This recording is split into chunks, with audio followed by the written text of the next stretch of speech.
ठीक आ रहा है ना? ठीक है, क्या बोल रहे हो? जैसे अभी 15-20 दिन बचे हैं तो ज़्यादा से ज़्यादा मॉक लगाएं तो सर इंप्रूवमेंट होएगा स्कोर? हाँ देखो, अभी 15-20 दिन जो बचे हुए उसमें सबसे मेन काम जो है ना मॉक टेस्ट का काम है। ठीक है, मैं बताता हूँ। कोई भी जो रनर होता है उसको अगर मान लो मैराथन दौड़ना होता है तो क्या करता है, हर दिन सुबह प्रैक्टिस करता है कि नहीं, ड्रिल करता है सेम चीज़ों का, अपने इम्प्रूव करता है। तो उसी तरह से मॉक टेस्ट भी है। असली एग्ज़ाम में जाने से पहले उसका बहुत बार ड्रिलिंग होना चाहिए, बार बार प्रैक्टिस होना चाहिए, तब जाके तब एग्ज़ाम में जाओगे तो उतना कॉन्फिडेंट रहोगे। ठीक है, और क्या होता है कि जब तुम मॉक टेस्ट लगाते हो तो हर मॉक टेस्ट में तुमको अपनी गलती कुछ ना कुछ नज़र आती है, हर मॉक टेस्ट में तुमको कुछ ना कुछ गलती पता चलता है। तो जितना गलती अपना निकाल लो, लेकिन वो कब, अपने फाइनल एग्ज़ाम से पहले। अगर एग्ज़ाम में ही वो गलती, अगर तुम पहले अपना गलती नहीं पता लगाओगे तो वो सब गलती कहाँ हो जाएगी, एग्ज़ाम में हो जाएगी। तो मॉक टेस्ट का यही सबसे बड़ा जो बेनिफिट होता है कि आपको अपना गलती पता चल जाता है। तो जितना गलती है एग्ज़ाम से पहले मॉक टेस्ट दे करके उसको इम्प्रूव कर लो। ठीक है, और अभी से तो मैं तो बोलूँगा कि 30-40 मॉक टेस्ट लगा लो भाई। उससे पहले 15-20 दिन? हाँ, 30-40 मॉक टेस्ट। और एक जो कि मैजिकल मैं बताता हूँ, तुम लोगों के लिए बहुत बेनिफिशियल होगा कि सबका देखो कब से कब एग्ज़ाम होने वाला है, एनालिसिस भी है। एक तो एनालिसिस भी करना है सबको, डीप में एनालिसिस। ठीक है, अपना मॉक टेस्ट कॉपी बनाना है, मॉक टेस्ट कॉपी में क्वेश्चन लिखते जाने हैं। और जब 5-6 मॉक टेस्ट लगा लो, 10 मॉक टेस्ट लगा लो, तो अपने कॉपी को देख लो कि मेरा कितना कौन क्वेश्चन नहीं लिखना है ना उसमें, सारे तो नहीं लिखना है। नहीं, गलत क्वेश्चन नहीं लिखना, सारे लिखोगे तो नहीं। और उन क्वेश्चन को लिखना जिसमें तुमको तुम्हारा टाइम ज़्यादा लगता है। मान लो कि एवरेज बच्चों का टाइम दिखाता ना ऊपर में, टॉपर ने कितने में बनाया, एवरेज बच्चों में कितना। अगर तुम्हारा टाइम एवरेज बच्चों से ज़्यादा जा रहा है, मतलब तुम उसमें सही नहीं हो, तुमको सोचना पड़ेगा कि क्यों उसमें कैसे हम टाइम बचा सकते हैं। ठीक है, तो वो है। और एक चीज़ जो कि बहुत फ़ायदेमंद हुआ था मेरे टाइम पे, वो था कि जैसे कि एग्ज़ाम कब से कब है तुम लोग को पता है, 1 से 13 है। तो ऐसा ज़रूरी तो नहीं तुम्हारा एक ही तारीख को हो सकता है कि 10 तारीख को हो, 8 तारीख को हो। तो उससे पहले बहुत सारे शिफ्ट का पेपर हो जाएगा। तो क्या करना है, उसके पैटर्न को जानना है सारा।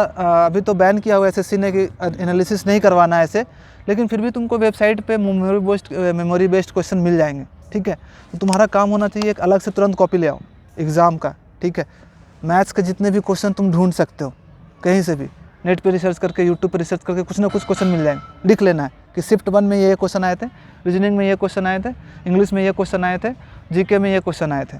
और उस टाइप के क्वेश्चन को करके जाना। सबसे पहले तो वो क्वेश्चन कर लेना, और उसी टाइप का क्वेश्चन बुक में देख करके, अपने नोट्स कॉपी में देख करके कर लेने उसी के आसपास टाइप के क्वेश्चन, क्योंकि उसी के टाइप के क्वेश्चन आने वाले हैं आगे।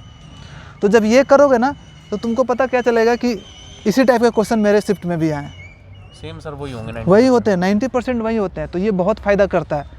अगर तुम्हारा बाद में एग्जाम है ना, तुमको पता चल जाता है कि हाँ किस टाइप का क्वेश्चन एग्जामिनर पूछ रहा है। एक ही टाइप के क्वेश्चन को वैल्यू चेंज कर करके देते रहते हैं। और जो सबसे ज़्यादा फ़ायदा होगा वो होगा जीके में और करंट अफेयर्स में। जीके में जैसे मान लो डैम से क्वेश्चन पूछ रहे हैं तो तुम अपना डैम्स का पूरा करके चले जाओ।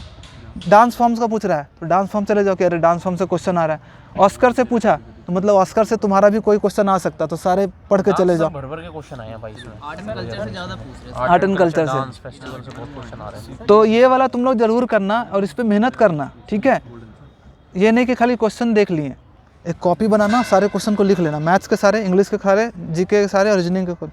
सोचना कि 100 में से मैक्सिमम क्वेश्चन मेरे कॉपी में आ जाना चाहिए, किस टाइप के क्वेश्चन आ रहे हैं, और उसी टाइप के क्वेश्चन को पढ़ के जाना, नया करने की कोशिश नहीं करना है।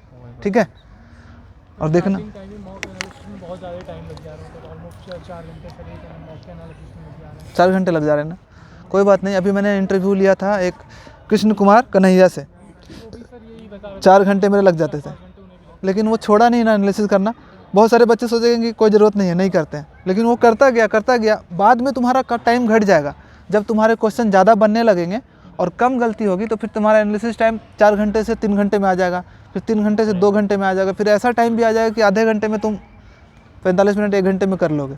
लेकिन वो फेज से गुजरना पड़ेगा तुमको, लेकिन सब गुजरते हैं। सर अभी केवल मॉक करें या स्टडी प्लस मॉक दोनों कंटिन्यू रखें? अभी रिवीजन प्लस मॉक्स, ठीक है, नया चीज़ नहीं पढ़ना कुछ ज़्यादा। ठीक है, जो चीज़ पढ़ लियो वही, कुछ टॉपिक छूटे हुए, मान लो अलजेब्रा में कुछ एक आध टॉपिक छूटा हुआ तो पढ़ लो, लेकिन अब पूरा एकदम नया सोचोगे कि परसेंटेज पूरा फिर से पढ़ते हैं, मतलब नया एकदम टॉपिक को पढ़ते हैं, अलजेब्रा पूरा शुरू से पढ़ते हैं, तो वो मत करना।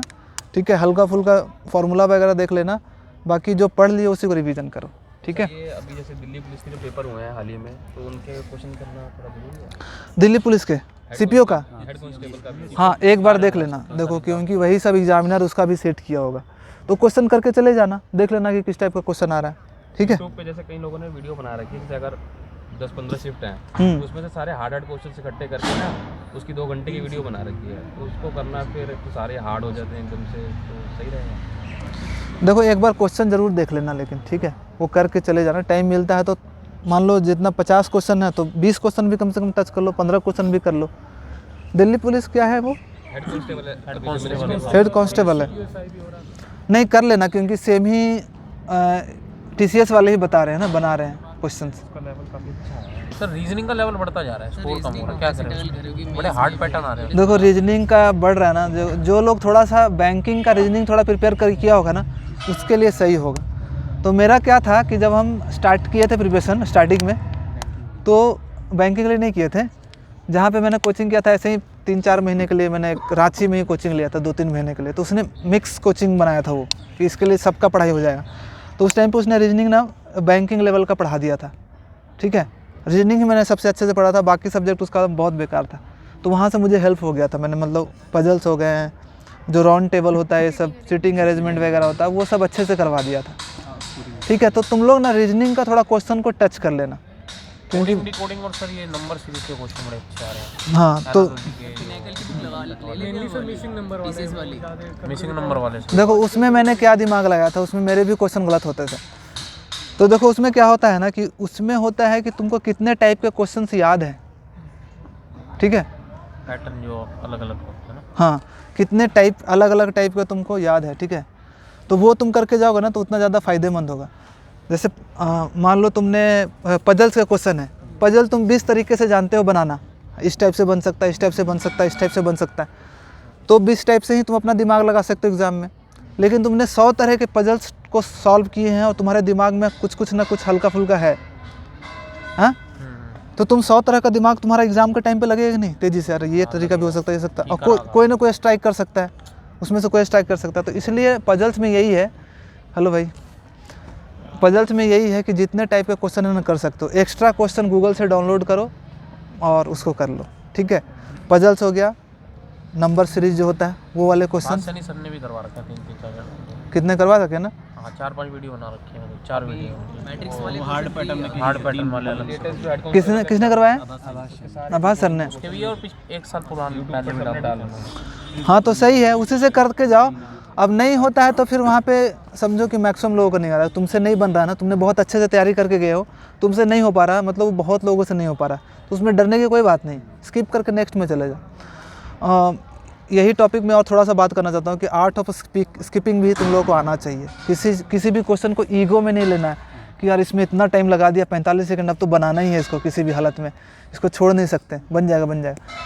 एक एवरेज टाइम होता है सबके लिए, ठीक है। एवरेज टाइम मतलब रीजनिंग में तुमको जैसे कि है 45 सेकंड है, 45 सेकंड में को मैक्सिमम क्वेश्चन में देना है, उससे ज़्यादा टाइम जैसे ही लगा तुम स्किप करके दूसरे में चले जाओ, क्योंकि उसकी वजह से कहीं ऐसा होगा कि आगे इजी क्वेश्चन तुम्हारे छूट जाएंगे 3-4 क्वेश्चन। इसलिए आर्ट ऑफ स्किपिंग बहुत इंपॉर्टेंट है, ठीक है। अगर कोई क्वेश्चन नहीं आ रहा है तो मूव फॉरवर्ड। मेरे टाइम पे तो मैं क्या करता था, मैंने फिक्स कर दिया है टाइमिंग।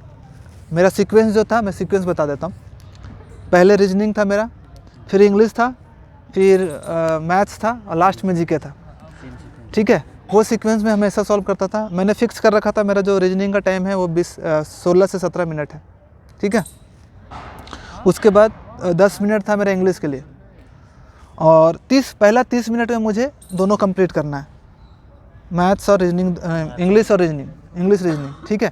और उसके बाद जो मेरा था 25 मिनट, मेरा मैथ्स थोड़ा स्पीड ज़्यादा नहीं था, तो एक क्वेश्चन के लिए 1 मिनट मैंने एवरेज दिया था, 25 क्वेश्चन के लिए 25, और लास्ट के 5 मिनट जीके के लिए, क्योंकि मुझे पता है फट से पढ़ना और नेक्स्ट क्वेश्चन जाना है, उसमें ज़्यादा टाइम नहीं लगाना है, ठीक है। तो वो था, और उसी सीक्वेंस को मैं फॉलो करता था। मेरा कैलकुलेशन में ना, जैसे कई लोग ऐसे ट्रिक बताते हैं मल्टीप्लिकेशन और उसकी ऐसे मतलब डायगोनली, तो वो सही रहते सर, या बेसिक तरीके से करें? बेसिक तरीके से ये सब जो होता है ना, 3/3 की मल्टीप्लिकेशन करनी है। देखो बेसिक सबसे ज़्यादा अगर उस पर सीख गया ना तो बेसिक ही सबसे फास्ट होगा। वैदिक वो चीज़ें याद नहीं रहती, नहीं रहती है। वो तुम जब प्रेशर आता है ना तो वो सब ट्रिक वाली चीज़ें भूल जाते हैं, ठीक है। हाँ तो मैंने ये बहुत बार सीखने की कोशिश की सब, जब कि भाई 2 सेकंड में कैलकुलेशन बड़ा 3x3 डिजिट का कैलकुलेशन, पर वो काम नहीं आता। मैंने देखा कि प्रेशर में हमेशा फिर नॉर्मल मेथड पे ही चले जाते हैं, ठीक है। तो सबसे बेस्ट है कि अपना जो नॉर्मल मेथड है उसी को स्ट्रॉन्ग करो, लेकिन उसमें भी थोड़ा सा सीखना होता है। जैसे तुमको 32 से गुना करना है, 40 को गुना करना है, तो ऐसे 30 से पहले 30 को और 40 को करो, 1200 हो गया, प्लस 40 80, 1280। तो ये सब चीज़ें थोड़ा सा जितना फास्ट कर लोगे ना उतना फ़ायदा होगा। ठीक है, हमेशा वो वाला आदत अब थोड़ा सा छोड़ना पड़ता है कि 32 से 12 गुना किए तो इधर से इधर लेफ़्ट राइट से लेफ़्ट जाने वाला तरीका छोड़ दो, लेफ़्ट से राइट, मतलब मोटा मोटी 32 से 12 गुना करना है, तो 32 से पहले 10 320 और 32 दूनी 64 320 और 64 384, ये वाला चीज़ करोगे तो गलती भी कम होता है। लेकिन वो कैलकुलेशन करते रहोगे, ये करते रहोगे, कुछ ना कुछ गलत हो जाता है। ठीक है, तो ये वाला मेथड मैंने सीखा था। एक बुक था उस टाइम पे कुछ करके, पता नहीं, याद नहीं है, मैजिक मैथ करके कुछ था। ठीक है, इसी टाइप। वो रेड सी कलर की है सर, पतली सी, वो नहीं, वो फॉरेन राइटर का कोई था, तो मैंने उसको 1 महीना टाइम दिया था। वो वाला बुक मैं PDF शेयर कर दूंगा टेलीग्राम पे। ठीक है, 1 महीना किया था तो मेरा बहुत अच्छा हो गया था। 5 से कैसे गुना करना, 25 से कैसे गुना करना, वो सब भी उसमें दिया हुआ था। वैदिक मैथ नहीं है, नॉर्मल कैलकुलेशन था, बट कैसे जल्दी कर सकते हो। 12 से हाँ एम टायर मैंने पढ़ने की कोशिश किया, हाँ वो पढ़ने की कोशिश किया, पर उतना समझ में मुझे नहीं आया वो।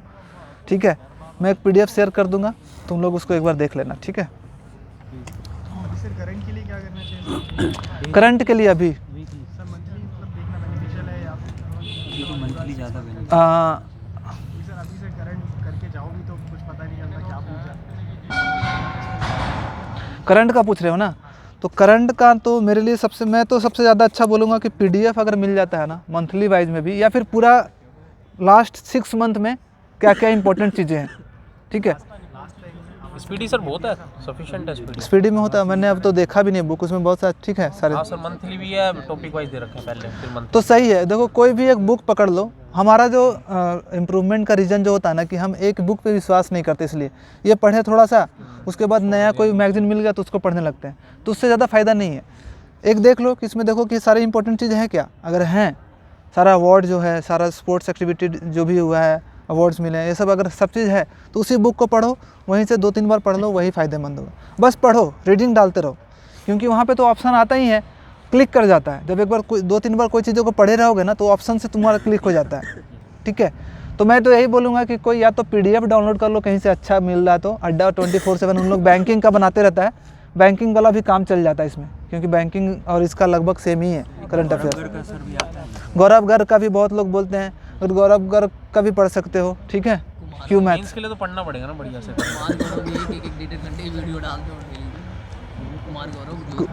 पता नहीं, 1.5 घंटे की डाल नहीं डेली देखो, इतना ज़्यादा देखने की ज़रूरत नहीं है, फिर तुम्हारा पता चला कि इसी में लगे रह गया, बाकी चला गया। ठीक है, इतना देखने की ज़रूरत नहीं है, बस मेंस के लिए पढ़नी पड़ेगी करंट अफेयर बढ़िया से। हाँ पढ़ना पड़ेगा। GK का वेटेज बढ़ गया 25 क्या? 75 नंबर के। तुम लोग कुछ क्वेश्चन नहीं पूछ रहे हो, ऐसे ही डाउट क्लियर हो जा रहा है ना बहुत सारी चीज़ें। सर 50 से 70 नंबर के बीच में मॉक में आ रहे हैं सर अभी, तो उनको 50 से 70 आ रहे हैं, मेरा भी 50 से 70 से स्टार्ट हुआ था, धीरे धीरे इंप्रूव हुआ था। अभी पढ़ना स्टार्ट किया होगा, आई थिंक ज़्यादा टाइम नहीं हुआ होगा तुम्हारा। ठीक है, सबसे पहला काम जो होता है ना कोई भी एस्पिरेंट का, वो होता है सिलेबस अपना कंप्लीट करना और अपना नोट्स कॉपी अच्छे से प्रिपेयर करना। तो तुम यही करो, अभी कोई टेंशन लेने वाली बात नहीं है। सबसे पहले अपना नोट्स प्रिपेयर करो, मैथ्स का, इंग्लिश का, रीजनिंग का एकदम तुम्हारे पास होना चाहिए। वो तुम्हारे लिए, तुम समझो कि तुम जंग लड़ने जा रहे हो SSC का, तो वो तुम्हारा हथियार वही है, और कोई चीज़ें काम नहीं देगा, तुम्हारा नोट्स कॉपी तुमको काम देगा। तो अपना हथियार को जितना स्ट्रॉन्ग कर सकते हो कर लो। ठीक है, और उसके बाद है कि मॉक टेस्ट लगाते रहो। अभी से भी तुम रेगुलर वीक में 1 कम से कम लगाओ, आज उसके बाद थोड़ा सा वीक में 2 लगाना, फिर वीक में 3, और जब सिलेबस कंप्लीट हो जाए तो हर दिन 1-1 मॉक टेस्ट लगाना है। आपका कितना सिलेबस कंप्लीट हो गया था तब आपने मॉक लगाना स्टार्ट मैंने डे 1 से लगाना शुरू कर दिया था। किया? Day 1 से ही? हाँ, क्यों लगाना शुरू कर दिया था कि मुझे टीचर ने ही बोला था जो पढ़ा रहे थे कि मॉक वहाँ पे पैरामाउंट में पढ़ता था, तो सैटरडे संडे को होता था, वहाँ पे संडे को होता था मॉक, हर वीकली मॉक टेस्ट होता था। तो उसने बोला था कि मॉक टेस्ट में मार्क्स कितना भी आए, लेकिन तुम आकर के मॉक टेस्ट लगाओ। क्यों लगाओ, रीज़न क्या बताया उन्होंने कि एक तो तुमको पैटर्न का पता चलेगा कि हाँ किस किस टाइप के क्वेश्चन आते हैं भाई। ठीक है, और तुमको कुछ क्वेश्चन तो तुम अपने 10th के बेसिस पे भी बना लोगे, कुछ तो बना ही लोगे, कुछ मैथ्स के क्वेश्चन अपना लॉन्ग मेथड से क्वेश्चन पढ़ोगे तो तुमको पता चलेगा कि हाँ इस टाइप के क्वेश्चन आते हैं। थोड़ा उससे तुम एक्वेंटेड हो जाओगे। तो ये सब फ़ायदा था उस टाइम पे। तो मैं हमेशा हर वीक जाता था, बहुत कम लोग आते थे, लेकिन मैं हर वीक अपने संडे को क्लास ऑफ रहता था, लेकिन मैं वहाँ पे जाता था, ठीक है। और ये नहीं मेरा था टारगेट कि मुझे 1 घंटे में मॉक ख़त्म करना है। जितना टाइम लग रहा है 100 क्वेश्चन मुझे पढ़ना है पूरा, 25 क्वेश्चन रीजनिंग के पढ़ने, इंग्लिश के पढ़ने, सब क्वेश्चन पढ़ना। मेरे से 15-20 क्वेश्चन भी बन रहे हैं, 15-20 ही क्वेश्चन करना है, लेकिन पूरा क्वेश्चन पढ़ना है, ठीक है। तो ये फ़ायदा होता है। पहले वीक में एक मॉक टेस्ट मैं लगाता था और पूरा मैं टारगेट रखता था कि पूरे वीक में उसको अच्छे से एनालिसिस करना है, कि हाँ देखता था कि फिर सॉल्यूशन 2 दिन में सॉल्यूशन आ जाता था, तो मैं मैच करने की कोशिश करता था कि हाँ इसका सॉल्यूशन कैसे है। और फिर मुझे देखा कि मेरा फ़ायदा पता है कहाँ पे हुआ, कि जब मैं क्वेश्चन पढ़ता था ये सब, और जब फिर वो चैप्टर पढ़ा रहे हैं, मान लो बाद में उन्होंने परसेंटेज पढ़ाया, तो मुझे फिर अरे इसी टाइप का क्वेश्चन तो मैं मॉक में देखा था, यही वाले, देखो कितना ईजी है, बन गया। तो वो सब कनेक्ट करता था चीज़ें। तो इसलिए मॉक को अभी से ही लगाओ, ये मत सोचो कि सिलेबस कंप्लीट होगा तब मॉक लगाएंगे, अभी से कम लगाओ लेकिन मॉक्स लगाओ, ठीक है। तो आपने मैथ्स किससे पढ़ी थी? मैथ्स यार नॉर्मल कोई टीचर था, ठीक है, लेकिन तरीका अच्छा था पढ़ाने का, जो ये सब पढ़ाते हैं ना वैसे ही, रेशियो मेथड 1/6, 1/4 परसेंटेज, और टाइम एंड वर्क का भी वही, कि अगर टोटल काम ले लो उसको ये करके, वही सब तरीके थे। लेकिन मैंने एकदम अच्छे से सीखने की कोशिश की उनसे। तो नोट्स बनाने जरूरी है मतलब अपने ही, मतलब जैसे मैं अरे यार सर से पढ़ता हूँ तो सर वो पीडीएफ दे देते हैं नोट्स, मतलब चैप्टर के बाद, तो उसी देखो में से रिवाइज हो जाता है। पीडीएफ दे देते हैं, लेकिन अपना हाथ से जो बनाया हुआ होता है ना, वो उसका बात ही अलग होता है, ठीक है। अगर तुम उसको भी अच्छे से कर लिए मान लो तो ठीक है, चल जाएगा। मान लो देखो एक राकेश यादव सर का है नोट्स कॉपी जैसे है, ठीक है, तो अगर तुम उसको भी 2-4 बार कर लो, देख लो, और अपना जैसा कर लो कि मेरा ही नोट्स कॉपी है, किसी और का नहीं है, तो काम चल जाएगा। लेकिन नोट्स बनाना मुझे इंपॉर्टेंट लगता है। अगर हाथ से बनाओगे तो वो बहुत ज़्यादा इंपॉर्टेंट होगा। जैसे क्लास में कुछ हो रहा है ना, तो बना लो। बोलेंगे कि नहीं मत बनाओ, टाइम वेस्ट है, लेकिन मैं बनाता था भाई, मैं तो बनाता था, क्लास में ही बनाता था। क्लास में ही क्वेश्चन लिख लिया तेज़ी से, जब लिखवा रहे 2 लाइन करता था बीच में सॉल्यूशन के लिए, एक तो मैं खुद से टाइप करता था राइट साइड में, फिर मेरे से बनता था ठीक है, नहीं तो लेफ्ट साइड फिर जो सर ने आंसर बताया, ठीक है। लेकिन मैंने सारे का नोट्स कॉपी बनाया। सर आपको जो फर्स्ट टाइम पोस्ट मिली थी अकाउंटेंट की, और फिर सेकंड टाइम आपने फिर ट्राई किया, तो 2018 में आपका निकल गया था ये, तो आप मैनेज कैसे करते थे ज्वाइनिंग की? देखो ये बात है, फ़नी बात ये थी कि जब मैं ज्वाइन किया था ना, उससे पहले मेरा टायर 2 हो चुका था। मैंने ज्वाइनिंग के बाद सिर्फ टायर 2 डिस्क्रिप्टिव का पेपर दिया है, क्योंकि एसएससी का डिलेड प्रोसेस बहुत चलता है। ज्वाइनिंग आते आते तुम्हारा इधर प्री एग्ज़ाम मेंस भी हो जाता है, तो मैं कंटिन्यू कर दिया था बस पढ़ना। सिलेक्शन हो गया था, फिर भी मैंने उसके बाद मेंस था पेपर, तो लाइब्रेरी में फिर भी पढ़ता था, क्योंकि पोस्ट मुझे जो चाहिए था वो नहीं मिला था, ठीक है। तो बस कंटिन्यू कर दिया, बस मॉक लगाता था, सब चीज़ तो पढ़ लिया था। उसके बाद मुझे ज़्यादा एफर्ट नहीं करना पड़ा। एक बार जब जॉब तुम लोग का भी लग जाएगा ना, ज़्यादा एफर्ट नहीं लगाना पड़ेगा, फिर अगले में एमईए मिल जाएगा या फिर कुछ। बहुत सारे, मेरा एक रूममेट अभी ये रहता है मेरे साथ, उसको टैक्स असिस्टेंट लगा 19 के से, और 20 में एमईए मिला उसको, 203 रैंक ऑल इंडिया। ज़्यादा बोला कि ज़्यादा एफर्ट नहीं दिए, सिर्फ पढ़ा हुआ था, मॉक टेस्ट लगाते गए। तो तुम लोग के साथ भी यही होने वाला है। एक कोई पोस्ट ले लो, और जो थोड़ा थोड़ा पढ़ते जाएगा, मॉक टेस्ट लगाते जाएगा, उसके बाद 4600 आराम से मिल जाएगा, ठीक है। तो इस बार 32,000 वैकेंसी, सबको तो पता ही होगा, 35,000 एक पोस्ट लेना है, ठीक है, सबको, कोई भी पोस्ट ले लो। ये चीज़ पूछनी थी, जैसे कई लोग फर्स्ट अटैम्प्ट में ले लेते हैं सिलेक्शन, तो कई लोगों का वीक होता है, जैसे मैथ है ना, तो वो मतलब मेहनत कर रहा है, ठीक है, तो फर्स्ट अटैम्प्ट दिया उसका नहीं हुआ, सेकंड दिया मेंस तक पहुंच गया, थर्ड दिया तो मतलब सीपीटी वगैरह जो भी हो गया, मगर फिर भी रह जाता है, तो फिर वो पेशेंस कैसे आएगा? मतलब कि यार पता है उसे आज नहीं तो कल तो हो गई, क्योंकि वहाँ तक पहुँच गया, तो उस चीज़ से कैसे डील करेंगे? थोड़ा सा बहुत ज़्यादा मतलब डिप्रेस हो जाते हैं ना कि इतनी मेहनत करने के बाद। इसको डील कैसे करे, ये तो डील कैसे करेगा, इसमें कुछ नहीं है। कि देखो अगर तुम्हारा कोई और गोल नहीं है तो तुमको तो यही करना पड़ेगा। तुम्हारे पास अगर कोई ऑप्शन नहीं है तो कुछ तो और रास्ता बचा नहीं, तुमको यही निकालना होगा। अगर तुम्हारे पास और अदर ऑप्शन है, जैसे कि मान लो कि तुमने अब सोचा कि नहीं भाई अब नहीं करना है इसको पढ़ाई तैयारी, अब मुझे कुछ अर्न करना ज़रूरी है, मेरा घर का इतना कंडीशन नहीं है कि अभी भी पैसे घर से मंगवा सकता हूँ, तो तुम क्या करो, अगर तुमने अच्छे से डेडिकेटेड होकर मेहनत किया तो तुम टीचिंग कर सकते हो, पढ़ा सकते हो, कुछ भी कर सकते हो। लेकिन अगर अच्छे से मेहनत करोगे ना तो उसका रिजल्ट कहीं ना कहीं और ज़रूर दिखता है। अगर तुमने मैथ्स अच्छे से पढ़ा है, कोई एक चैप्टर सब्जेक्ट को स्ट्रॉन्ग कर लिया है, तो तुम्हारे में इतना कैपेबिलिटी आ जाता है कि तुम पढ़ा सकते हो धीरे धीरे करके, ठीक है। बट ये पैसेंस तो बनाना पड़ता है। आदित्य रंजन सर ही शायद लगता है 2 अटेम्प्ट के बाद हुआ उनका सिलेक्शन ना। हाँ सर 2-3 के बाद ही था। 2 अटेम्प्ट के बाद हुआ, पहला बार में नहीं हुआ था शायद, ठीक है। 17 से 17। मेहनत इतना ज़्यादा कर दो ना, उस टाइम पे थॉट्स इतना ही होना चाहिए कि मेहनत इतना ज़्यादा कर दो कि साला कोई रोक ही नहीं सके। ठीक है, यही उपाय है और कुछ नहीं है। सर इस बार के पैटर्न में और पिछली बार के पैटर्न में इस बार ज़्यादा आसान है मतलब? इस बार आसान माना जाए तो नया स्टूडेंट्स के लिए इस बार ज़्यादा आसान है। पहले क्या होता था, मैंने देखा है कि जो 20 का रिजल्ट आया ना, 60% बंदे जो कि 4600 में हैं वही सब लिए हैं जो कि पहले 2800 बन चुके हैं, जो पहले उनको पोस्ट मिल चुका है। तो कंपटीशन तुम्हारा किससे था? इससे। लेकिन अब जो पैटर्न चेंज हुआ तो क्या हुआ ना, जो पीछे वाला बंदे उनके लिए चेंज हो गया, जीके का वेटेज बढ़ गया। मैथ्स इंग्लिश में तो मार्क्स ले आएंगे बट जीके में नहीं ला पाएंगे।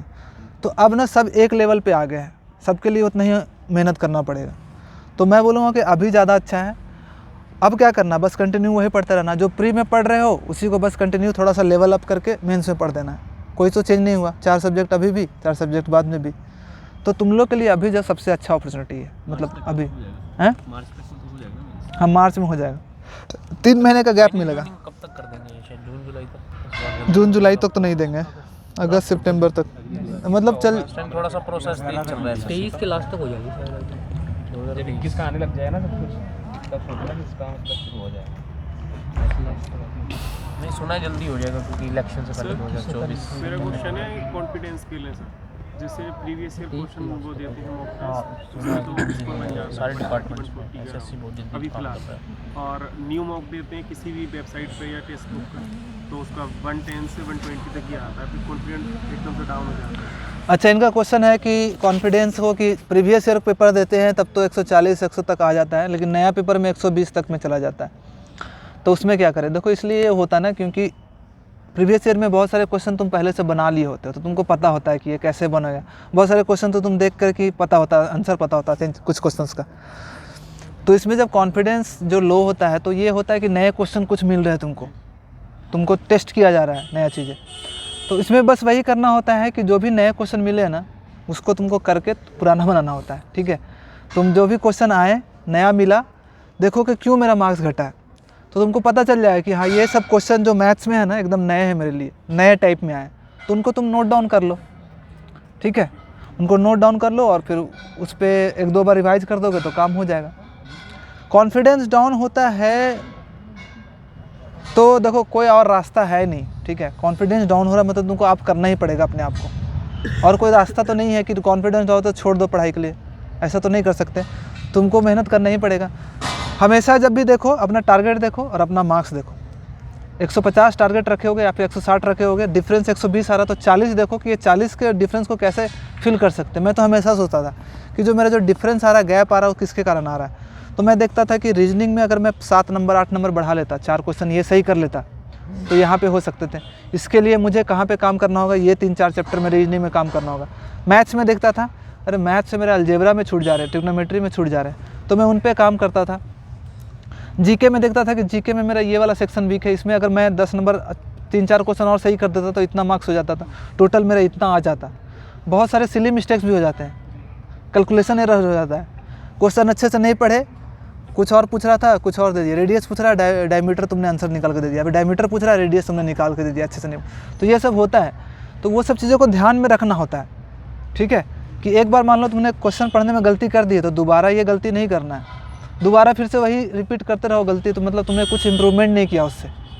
ठीक है, कॉन्फिडेंस डाउन होता है, बट ये रखो कि अगर लगातार देते रहोगे टेस्ट और उसका अच्छे से एनालिसिस करते रहो तो मार्क्स बढ़ता रहेगा। ठीक है, बस यही है।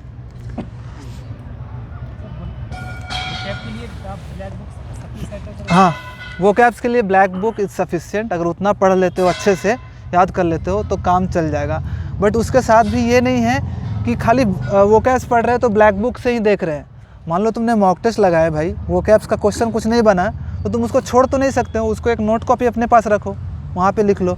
मान लो तुम लोग कहीं पे रीडिंग डाल रहे हो, रीडिंग कॉम्प्रिहेंशन पढ़ रहे हो, वो कैप्स एक नया मिल गया तो उसके भी क्वेश्चन उसको भी कहीं नोट डाउन कर लो, याद करो। मतलब तुम्हारा गिद्ध की नज़र होनी चाहिए कि नया वो कैप्स कहीं पे मिला तो उसको नोट डाउन करके उसको याद कर लिए। ठीक है, ये करते रहोगे, थोड़ा सा डिफिकल्ट लगता है, मन नहीं करता है कि यहाँ पैसेज मिल गया, पैसेज में एक नया वो कैप्स, मुझे लगता है स्किप करके आगे बढ़ जाते हैं। बट थोड़ा मेहनत कर दोगे तो तुमको कहीं ना कहीं वो वर्ड तुमको रिपीट होकर मिल जाएगा तुमको कहीं पे। ठीक है, फिर तुमको लगेगा भाई सच में याद कर लिए, सही किए, यही वाला वर्ड मीनिंग है जो मैंने वहाँ पे याद किया था। ठीक है, तो सारा जितना भी मेहनत होता है ना, तुम छोटे छोटे जो मेहनत करते हो ना, कहीं ना कहीं काम आता है। एक मन में अभी ऐसे ही आ रहा है कि बहुत लोगों का स्लो भी हो जाता होगा, पेपर कंप्लीट नहीं कर पाते होगे 1 घंटे में, ठीक है, छूट जाता है। अब छूटने का वो होता है कि स्पीड में कमी थोड़ा सा, सब चीज़ों में। स्पीड कैसे बढ़ा सकते हो वो मैं थोड़ा सा बताता हूँ। मैथ्स में से स्टार्ट करते हैं, सब में मैं बताता हूँ कैसे कैसे बढ़ा सकते हो। मैथ्स में स्पीड बढ़ाने का तरीका है कि हमें बहुत सारे क्वेश्चंस पहले से याद होने चाहिए, हमको समझ में आना चाहिए कि कैसे टाइप्स याद होने चाहिए। सारे चैप्टर में टाइप्स होते हैं, ठीक है, परसेंटेज में बहुत सारे टाइप्स के होते हैं, कुछ इलेक्शन का पेपर होता है, कुछ ऐसा होता है, तुमको याद होने चाहिए कि इस टाइप के क्वेश्चन कैसे स्टार्ट होते हैं। तो इसमें क्या करना है कि अपने नोट्स कॉपी को बहुत अच्छे से सारा टाइप तुमको मन ही मन याद करके रखना है। मेरे टीचर ने बोला था कि अपने नोट्स कॉपी को ना एक बार देख लो, आइज़ क्लोज करके याद करने की कोशिश करो कि परसेंटेज के तुम कितने टाइप के क्वेश्चन को याद कर सकते हो। कि हाँ, ये एक परसेंटेज है कि विक्रय मूल्य ज़्यादा होता है, क्रय मूल्य से कम होता है, एक इलेक्शन टाइप के होते हैं, एक में होता है कि कमीशन वाला बेस्ड होता है।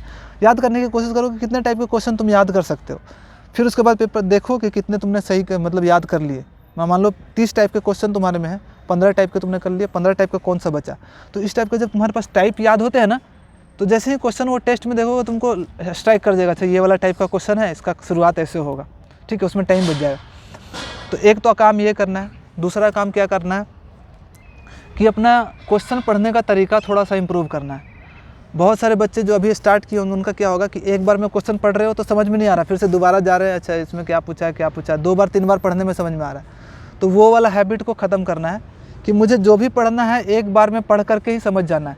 कीवर्ड, ठीक है, कीवर्ड नहीं, पूरा ही क्वेश्चन पढ़ो, लेकिन एक बार में ही सारा चीज़ समझ में आना चाहिए। वो कैसे होगा कि जैसे पढ़ते जा रहे हो कोई भी क्वेश्चन, तो उसका जो डाटा है वो तुम्हारे कॉपी पे नोट डाउन होते जाना है। मान लो कोई है कि एक ग्राहक था, उसने एक मतलब विक्रेता था, शॉपकीपर होता है ना, शॉपकीपर ने इसका एक आइटम है, इसका दाम जो विक्रय मूल्य है इतना है, सेलिंग प्राइस इतना है, तो सेलिंग प्राइस लिख लो। उसका उसने 10% डिस्काउंट दिया, डिस्काउंट 10%, तो कितना में बेचना चाहिए कि उसको 40% का फ़ायदा हो। ठीक है, तो सारी चीज़ें तुम्हारा एक रफ कॉपी में जो होता है रफ में आ जाना चाहिए। फिर उसके बाद क्वेश्चन नहीं देखना है, सारा डेटा तुम्हारा रफ कॉपी में हो गया। रिग्रेशन नहीं करना है। अगर रिग्रेशन कर दिए क्वेश्चन पढ़ने में, तुम दोबारा पढ़ने जा रहे हो समझने के लिए क्वेश्चन, तो समझो कि तुम्हारा 5 सेकंड का वेस्ट हो रहा है।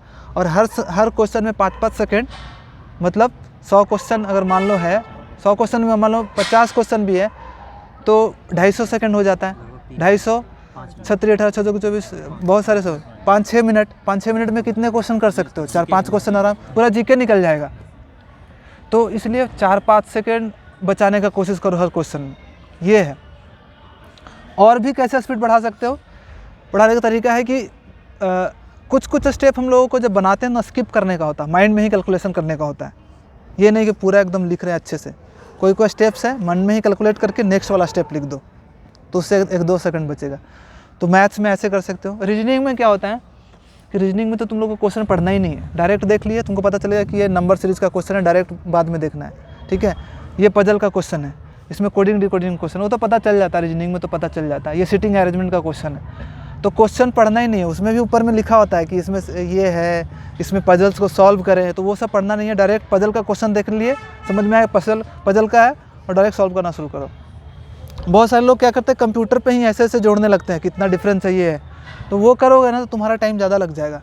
डायरेक्ट जो भी पजल का क्वेश्चन है डायरेक्ट अपने पेपर पे ले आओ क्वेश्चन को, सीरीज़ का भी क्वेश्चन है डायरेक्ट पेपर पे ले आओ, पेपर पे सारा चीज़ करो। ठीक है, उससे तुम्हारा क्लैरिटी जल्दी होगा और क्वेश्चन भी जल्दी बनेगा। तो रीजनिंग में ये करना है। इंग्लिश तो ऐसे फास्ट हो जाता है, आज तो पैसे से पूछता नहीं शायद अभी ना, पैसे नहीं आता, फ्री में नहीं आता ना, तो पैसे उसमें ऐसे ही फास्ट करना है। कोई में भी ज़्यादा टाइम नहीं लगाना, टाइम जितना भी लगा निकालो और आगे बढ़ो। और जीके को सिर्फ 5 मिनट में पूरा पढ़ना, 25 का 25 क्वेश्चन। ठीक है, हो गया सर। अपनी जो प्लानिंग है, स्टडी प्लानिंग, वो मॉक के हिसाब से करें, जैसे जो वीक सेक्शन आ रहे हैं तो उसी के हिसाब से पढ़ें, या पहले से ही एक दिन पहले मतलब प्लान बना लें कि आदमी को ये पढ़ना है। प्लानिंग किसके हिसाब से बोल रहे हो? मतलब सर जैसे रात को या सुबह पहले हम प्लान बनाता है मेरे को ये चैप्टर खत्म करना है, या मॉक लगाने के बाद देखें कि ये जो वीक चैप्टर है उस पर काम करें। देखो, डिपेंड करता किस फेज में हो। अगर तुम्हारा सिलेबस अभी नहीं हुआ तो तुम्हारा तो सारा फोकस किस पे होना चाहिए, धीरे धीरे करके सिलेबस कंप्लीट करें। ठीक है। जब एक बार सिलेबस कंप्लीट कर देते हो उसके बाद भी अब दिक्कत होती है, तब आप मॉक टेस्ट में क्या दिक्कत आ रही है उस पर काम करना शुरू करते हैं, ठीक है। तो अगर अभी पहला सिलेबस कंप्लीट करने के फेज़ में हो तो सबसे पहले सबसे मेन प्रायोरिटी होना चाहिए कि मुझे सिलेबस अच्छे से कंप्लीट करना है।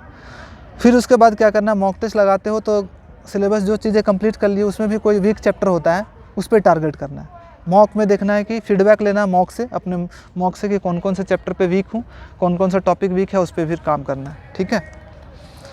स्टेप बाय स्टेप जाना है। सब चीज़ अगर सोचोगे ना कि सब चीज़ एक साथ हो जाए तो नहीं होता है, ठीक है। अगर तुम सोचोगे कि मॉक भी लगा लें, चैप्टर भी पढ़ लें, ये भी कर ले वो कर ले, तो कन्फ्यूज हो जाता है माइंड। धीरे धीरे करके स्टेप बाय स्टेप जाना होता है, ठीक है। सर कैलकुलेशन के लिए जैसे कहा जाता है याद करना है, आपको चीज़ें याद करनी है, सर वो कैसे करना है? अगर एक बार याद भी कर लिया फिर भूल जाते हैं। कौन सा चीज़ें? जैसे टेबल्स हो गए, स्क्वायर्स हो गए। तो देखो मेरा टाइम था ना, मेरा ऐसा था कि दिन में एक टाइम तो ऐसा था आधे घंटे का, उस टाइम पे मैं अपना फार्मूलाज और ये सब चीज़ें रिवाइज करता ही था। स्क्वायर कितना होता है, क्यूब कितना होता है, कॉपी पे खुद से लिखता था। तो तुमको ये करना पड़ेगा, जब तुम चीज़ें बार बार करोगे ना तो याद हो जाएगा। तुम टेबल ही है, मान लो तुमको टारगेट दिया, मैंने अपने टारगेट दिया था मुझे 25 तक का टेबल तुम याद होना, 30 तक का था पर मुझे 25 तक का याद हो गया था अच्छे से उस टाइम तक। 21-22 तक का भी 21-22 का भी आता था, 23-24 का, तो उससे थोड़ा फ़ायदा होता है। तो मैं क्या करता था कि हर दिन 15 मिनट 20 मिनट, एक तो लाइब्रेरी के सामने मेरा चिपका हुआ था पूरा, मेरा लाइब्रेरी में पढ़ता था तो वहाँ पे क्यूबिकल जो था तो वहाँ पे इंपॉर्टेंट फार्मूला, स्क्वायर, क्यूब्स, √2 का वैल्यू, √3 का वैल्यू, √5 का वैल्यू, ये सब पूरा चिपका हुआ था। और जब भी कुछ पढ़ने का मन नहीं करता था तो वो वाला चीज़ें रिवाइज कर लेता था, ठीक है। तो वो मैं करता था, वो डेली करते रहोगे ना तो एक टाइम के बाद वो याद हो जाएगा। सब वो देखते तो हैं बट वो बस देख के मतलब अगर क्वेश्चन आ गया तो हाँ चलो फिर से देख लिया कर लिया, वैसा सिस्टम हो गया अभी। नहीं देखना नहीं है उसको, ठीक है, खुद से याद करने की कोशिश करना। जब तुम मॉक दे रहे हो तो उसको ऐसे पलट देना वही चीज़ है। ठीक है। नहीं फिर वो करोगे तो फिर तुम्हारा फिर वो हैबिट बन जाएगा, फिर एग्जाम में भी तुमको लगेगा यार वो रहता चार्ट तो मजा जैसे 20 तक स्क्वायर्स याद कर लिए बट क्यूब्स वही है 10-15 के अराउंड है। But उससे स्क्वायर ज़्यादा तुमने क्या- 20 तक स्क्वायर याद किया, सिर्फ 20 तक? जी सर, उससे ज़्यादा मतलब करना है, मुझे पता है कि उससे ज़्यादा करना 30 तक करना है मिनिमम, जी सर। ठीक है। 30 तक तो मिनिमम है, 40 लोग तो 50 तक कर लेते हैं, हाँ हाँ हो जाएगा। बट सर वैल्यू वो बढ़ते जाता है ना, जैसे 3 डिजिट का हो गया, 4 डिजिट का हो गया, तो वो रिटेन कर पाना थोड़ा सा मुश्किल हो जाता है। याद हो जाता है चीज़ें, देखो बहुत सारे लोगों को याद होगा। 26 का 26 का 676 देखो याद हो गया ना, 29 का 841 देखो याद हो गया ना। तो वो रिपीटेशन के बाद याद हो जाता है, तुमको करना पड़ेगा थोड़ा 40 स्टार्टिंग। तक दिक्कत है, उसके बाद फिर 40 से 50 सर आसान है। हाँ। में तो 75 का पता नहीं कौन कौन से आ रहे थे, 41 और ये 37 आजकल यूज़ ज़्यादा हो रहा है। मैंने तो एक वीडियो बनाया उसमें 100 तक का आराम से क्यूब निकाल सकते हो, वो देख लेना। स्क्वायर के आ रहे हैं। नहीं याद करना पड़ेगा, रिपीटेशन से ही होता है। कोई भी चीज़ें तुम बार बार रिपीट करते हो ना सर लिख तो हो लिख के जाता है। याद करिए, सिर्फ देख लिख के देख के उससे कुछ नहीं होता है। मैं वोकैब्स भी याद करता था ना तो 10-10 बार एक वोकैब्स को लिखता था, ठीक है। जो वोकैब्स मुझे याद नहीं होते थे उसका वो इंग्लिश वर्ड और उसका हिंदी वर्ड, उसका इंग्लिश वर्ड सेम ही चीज़ को 10 बार लिखता था। सर सिनोनिम्स की एंटोनिम्स की जरूरत नहीं होती। नहीं, कभी भी तुम लोग सिनोनिम कंफ्यूज हो जाता है कि सिनोनिम एंटोनिम के हिसाब से मत पढ़ना कि ये वर्ड है इसका 10 सिनोनिम ये होगा। वर्ड याद रखो तो तुमको अपने आप हो जाएगा, हाँ इसका उल्टा ये लग रहा है, इसका उल्टा ये लग रहा, ठीक है। वर्ड्स याद करो बस, सिनोनिम एंटोनिम्स नहीं।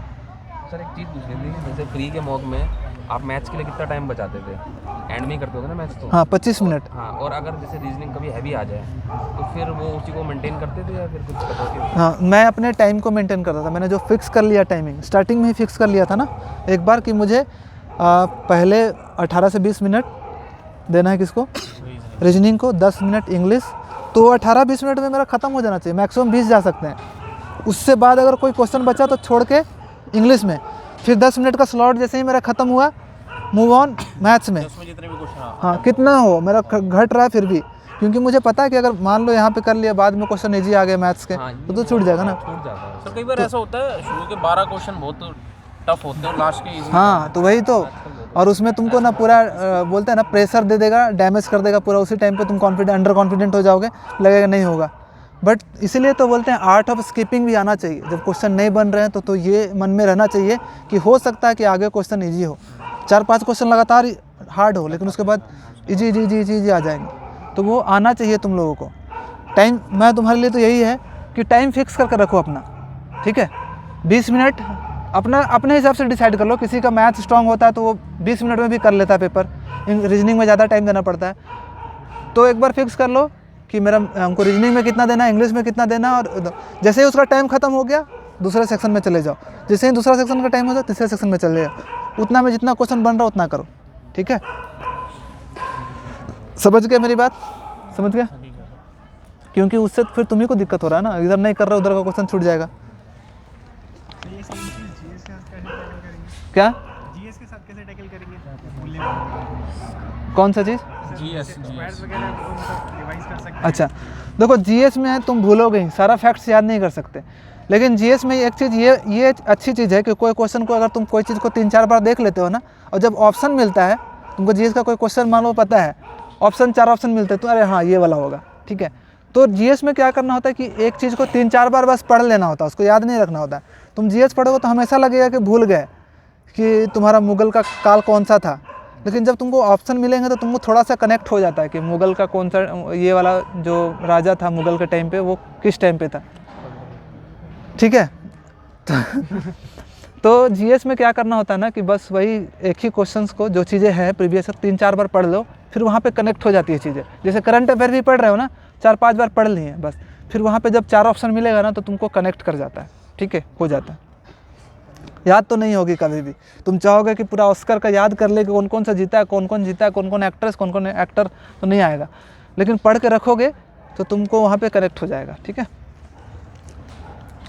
और एनी क्वेश्चन? सर बुक में जो आपने टाइम स्लॉट बताया कि 20-25 तो एक ही बार में सीन करना है, डबल राउंड भी लगाना है? क्या एक बार में सारे क्वेश्चन देखने हैं, किस राउंड लगाना है? एक बार में सारे क्वेश्चन? प्री के लिए कोई डबल राउंड का मत करो कि एक बार मैं कर लेता हूँ इजी क्वेश्चन फिर दोबारा राउंड में हार्ड क्वेश्चन, प्री में ऐसा मत करना, ठीक है। अगर तुम्हारे पास जैसे 20 मिनट का पेपर था, 20 मिनट का पेपर रीजनिंग के लिए है, मान लो तुमने टफ क्वेश्चन मिलते जाए, तुमको 16 मिनट में तुमने सारे क्वेश्चन 25 तक चले गए, तब फिर जो 4-5 मिनट बचा हुआ उसमें तुम देख सकते हो रीजनिंग कि मेरा 20 मिनट का टाइम था लेकिन अभी 16 मिनट ही हुआ है और कुछ क्वेश्चन मेरे छूटे हुए हैं, फिर जाकर देख लो, बनाने का ट्राई करो, फिर उसके बाद नेक्स्ट में चले जाओ। हाँ उसी को टाइम को दे दो, ठीक है। तो सर आदित्य सर बताते पहले एक बार जाओ फिर दूसरी बार जाओ दोबारा? नहीं, सबका अपना अपना होता है, पर मैंने तो ऐसे किया था। मैं नहीं, प्री में टाइम ही नहीं होता, 1 घंटे में कहाँ जा सकते हो, पेपर सब खत्म हो जाएगा, दोबारा नहीं जा सकते तुम। वो एकदम दोबारा तब जा सकते हो तुम्हारे पास टाइम 5 मिनट बचा हुआ है और क्वेश्चन कुछ छूटे हुए, तब जाओ। सारे क्वेश्चन तुमने देख लिए, बनने लायक है, फिर भी तुम्हारा कुछ क्वेश्चन बचे हुए, टाइम बचा हुआ, तब जा सकते हो, ठीक है। और बताओ सर, ये बताओ मेडिटेशन आपको मतलब फ़ायदा हुआ उससे? मेडिटेशन अरे बहुत फ़ायदा हुआ यार मेडिटेशन, जो इतना टेंस जब रहता है ना उतना टेंस नहीं रहता है। मेडिटेशन जब करते हो ना तो तुम्हारा माइंड थोड़ा रिलैक्स रहता है, काम रहता है, फोकस रहता है, ठीक है। मेडिटेशन मतलब हमारा जो, हम क्यों डिस्टर्ब रहते हैं थोड़ा, क्योंकि नंबर ऑफ़ थॉट्स बहुत ज़्यादा आते हैं हमारे माइंड में। जितना ज़्यादा थॉट्स तुम्हारे माइंड में आएंगे इधर उधर के, जितना थॉट्स वरी ये सब आएगा उतना ज़्यादा टेंस रहोगे। मेडिटेशन का काम क्या होता है कि तुम्हारे नंबर ऑफ़ थॉट्स को घटा देता है, तो जितने कम थॉट्स उतना क्लैरिटी, उतना फोकस, ठीक है।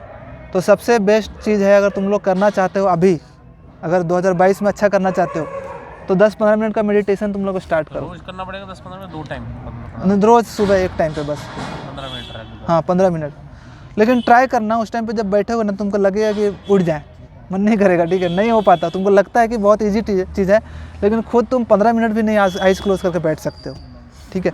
लेकिन कुछ दिनों के बाद वो हो जाता है हैबिट, लेकिन करोगे तो बहुत बेनिफिशियल है। और मेडिटेशन के बाद जब माइंड थोड़ा सा रिलैक्स हो जाए ना, थोड़ा विजुलाइज भी कर लो।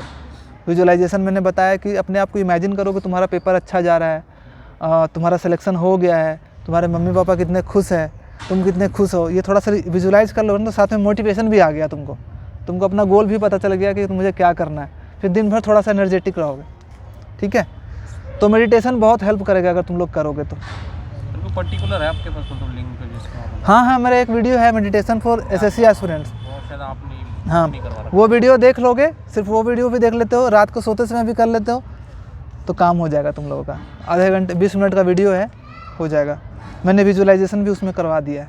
तो मैं खुद कर रहा हूँ आधे घंटा, मतलब रोज़ कर रहा हूँ 1 साल से, तो फ़ायदा नहीं है? फायदा नहीं मेडिटेशन कर रहे हो हाँ सर, करता हूँ। तो तुम्हारा एकदम काम हो जाता है, एकदम नंबर ऑफ थॉट्स 0 हो जाते हैं एक टाइम पे। उस वक्त हो जाते हैं, फिर बाद में जब उठता हूँ आधे 1 घंटे बाद फिर दोबारा वैसे हो जाता है मतलब। आएगा तुम्हारा ये मतलब एफर्ट काम देगा, ठीक है, मतलब करते रहो इसको, छोड़ना मत, ठीक है।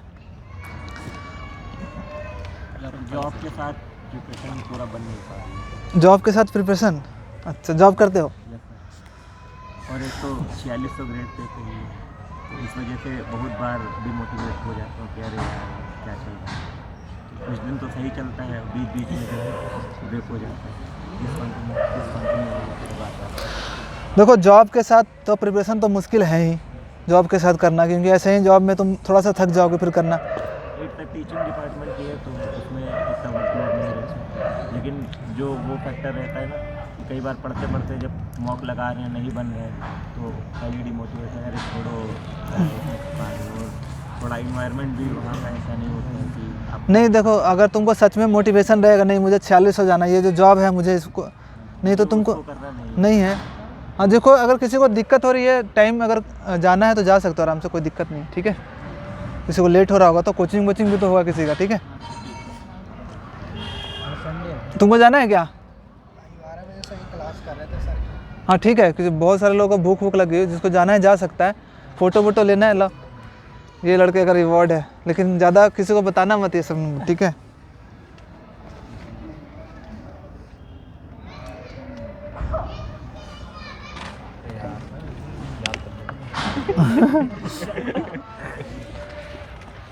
तो क्या पूछ रहे थे? जॉब के साथ ना, देखो जॉब के साथ दिक्कत है, लेकिन ये है कि अगर तुम्हारे बहुत सारे मेरे दोस्त भी हैं जो कि जॉब के साथ निकाले हैं, ये वो क्या करते थे कि जॉब के बाद जो भी टाइम मिलता था ना, मैक्सिमम से मैक्सिमम टाइम इसके प्रिपरेशन में यूटिलाइज़ करते थे। पर थोड़ा सा उनका लेवल भी बना होता है, जैसे तुमने भी कॉम्पिटिटिव एग्जामिनेशन निकाला है तो तुम्हारा लेवल ठीक है, मतलब होगा। तुमको मैक्सिमम टाइम जो करना है वो है मॉक टेस्ट लगाओ, मैक्सिमम से मैक्सिमम रिवीजन करते रहो, ठीक है। और सर मैंने इसके पहले मतलब ऐसे ऑनलाइन थोड़ी बहुत कोचिंग की थी। मेरा जैसे मैथमेटिक्स का है तो उसमें मतलब एक बार थ्रू आउट कोर्स मैंने पूरा सिलेबस नहीं किया, तो अब मुझे ये पूछना है कि मेंस के लिए ऑफलाइन कोचिंग कर लूँ? मेंस के लिए ऑफलाइन? हाँ कर सकते हो, वीकेंड वाले जो बैच चलते हैं हाँ। इसका फिर थोड़ा सा देखो तुम अपने नीड पे जाओ, तुमको लग रहा है कि नहीं हमको एक बार कर लेना चाहिए और मैं टाइम भी दे सकता हूँ और अच्छे से अपना नोट्स बना सकता हूँ, तुम कर लो, ठीक है। जो भी अंदर से जो गट्स फीलिंग आती है ना, और वो है तो वो कर लो, ठीक है। लेकिन 100% फिर तुमको देना होगा।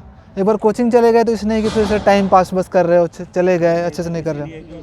ऑनलाइन में उतना बन नहीं पाता, वही चीज़ ना कि किसी का कॉल आ गया, कुछ हो गया, हाँ फिर वो वीडियो हाँ, तो इस ऑनलाइन में यही दिक्कत है। हाँ 1000 थॉट्स आते रहते हैं कि इधर जो बाहर का इधर उधर चल रहा है, तो वो मैं सोच रहा कि ऑनलाइन में एक बार ट्राई करूँ, इससे कुछ लॉस तो नहीं होगा ज़्यादा टाइम का? नहीं होगा, कोई दिक्कत नहीं होगा। ऑफलाइन हमेशा बेटर होता है ऑनलाइन से, ठीक है।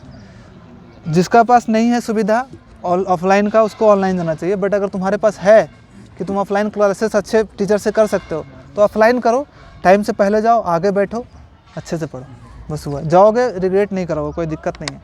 अगर तुम्हारा गोल है तुमको 4600 जाना है तो ज़रूर करो, ठीक है। तुम लोग पूछो, एनीवन?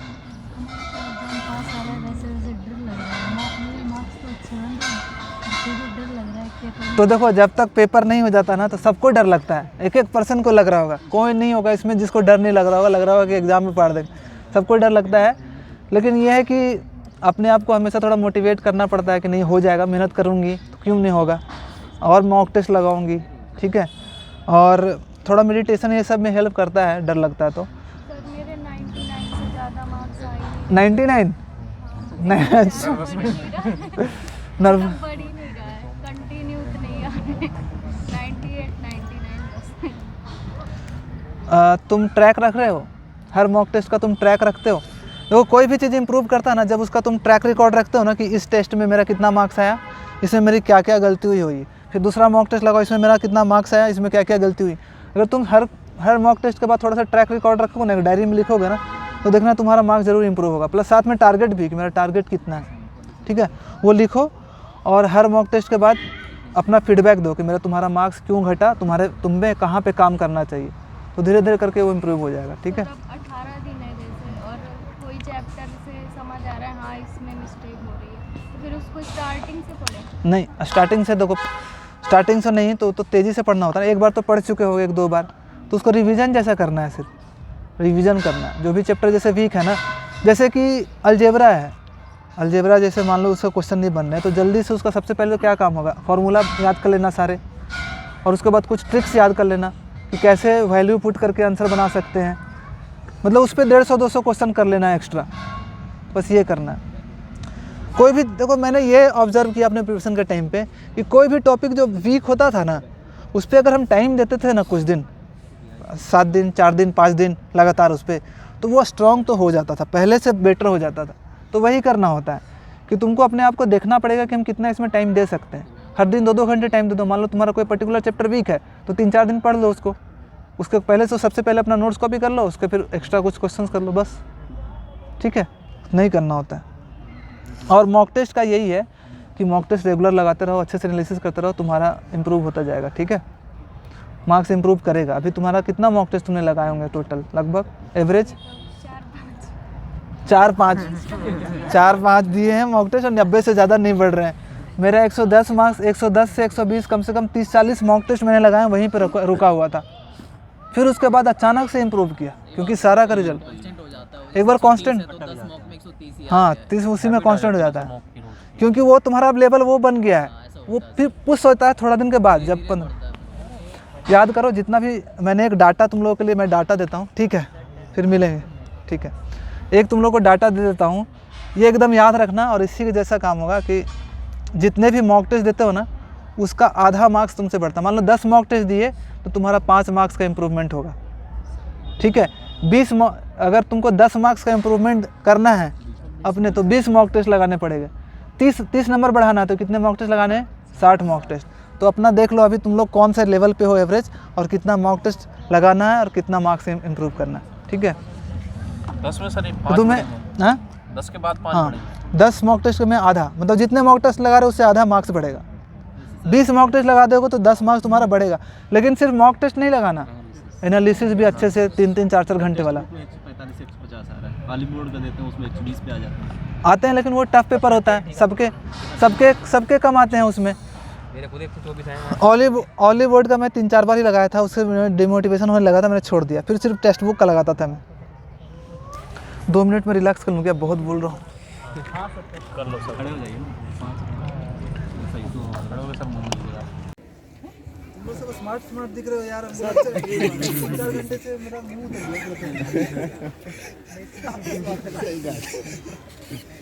बोलते एनर्जी लगती है। ऐसे से मिलेंगे यार, नेक्स्ट डे में मिलेंगे बहुत लोगों से, तुम लोग से दोबारा। नया सचिव वाले हैं। सर एक फोटो यार।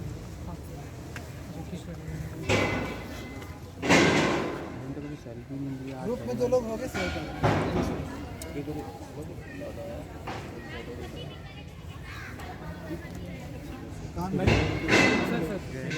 कैसे मिले? एमए के साथ मिले हो? सीएस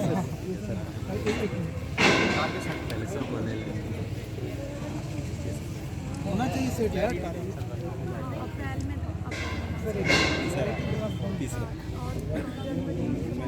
ये भाई तो मेरा फेवरेट है।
ओवरऑल लेके चलो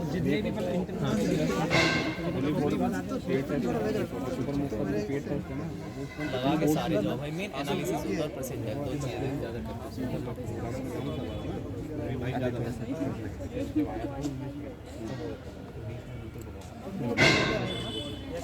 ये जब तुम दोगे ना सारी कंपनी समझ में आ जाएगा बना रखा ये तो इसको दे देंगे बस पता रख सकते हैं ये नहीं कि हमारी अच्छी है